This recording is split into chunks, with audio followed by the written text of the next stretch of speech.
Hi, Rick here. I got some of these arrowheads cleaned up and wanted to show you one that Shelly found out in the field there yesterday that we was looking at. And that's this one here. It's a nice little point. She was tickled to get that. And one that I got yesterday.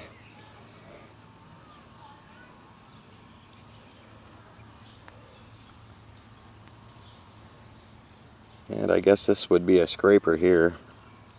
A nice little spur here on the end of it.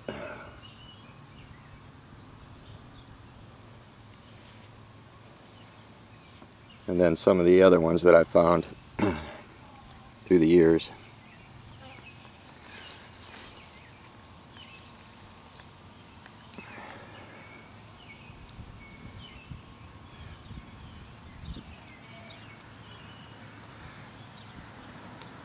A lot of man hours there walking the fields.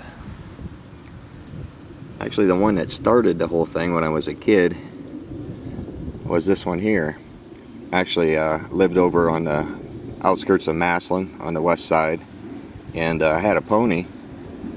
And I was up on the pony and just happened to look down, and there this bugger was. That kind of started the whole thing. I'll show you some of my favorites here. That's a nice guy there. I found that with a friend of mine. We went. And another one similar to it.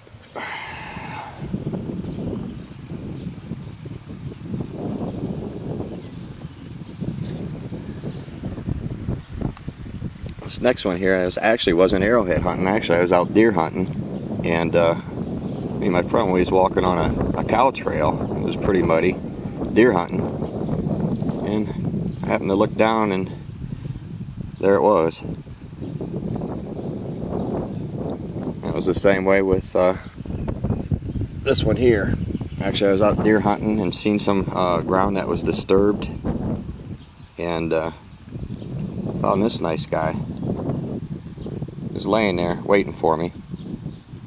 My buddy always joked around that we'd go out deer hunting and I'd find arrowheads.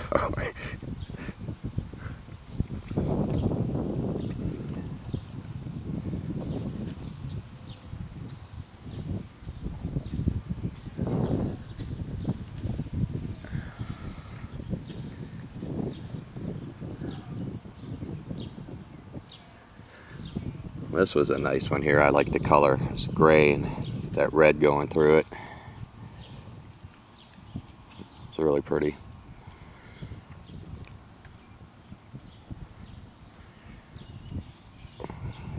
This blade here.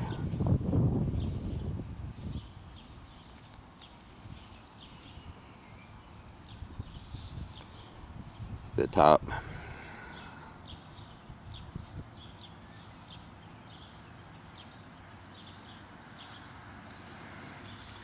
And something really interesting I found. It's this little, I guess, I don't know if they're called a McCoy or Lake Erie bifurcated. Really thin. See, it's fractured off. But right in the same field with it, I found this. And I just really wondered about this. If you look at the edges of it, it's been grooved out. Almost cut out on both sides. Now I noticed right here where my thumb tip is, it looks like it was started to be drilled right there and right here. But if you look at it, it almost looks like a face. Like that would be the two eyes, and then there's lines grooved in there. It would be a nose, and then I take this indentation possibly as a mouth. I don't know what it is, but I thought it was pretty neat. And it come out of the same field as the Lake Erie bifurcated one. Here's one of my favorites here. Big, beautiful triangle.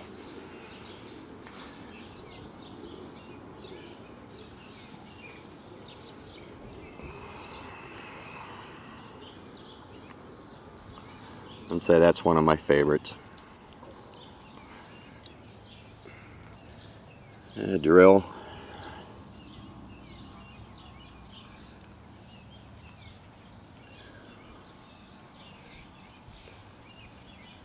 Some big crude ones here. Most all these were found in Stark County.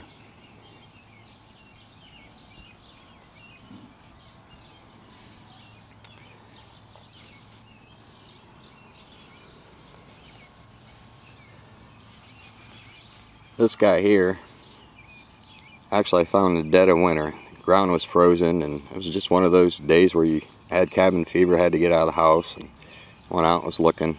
I wasn't too far from the Tuscarawas River. This thing was sticking down in the ground. Frozen, the ground was frozen. Sticking down in the ground like this. I seen the top of it. Of course I carry a broomstick with a 20-penny nail in the bottom of it as my little poker for I'm not bending down as much. So I tried digging it out, and of course I don't know if you see the line here, but I broke that off. And I did get this piece back out and glued it onto it, but that was a shame that I busted it up. And see the groove going all the way around it here.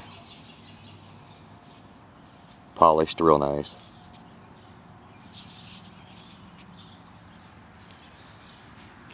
And this was a nice find here.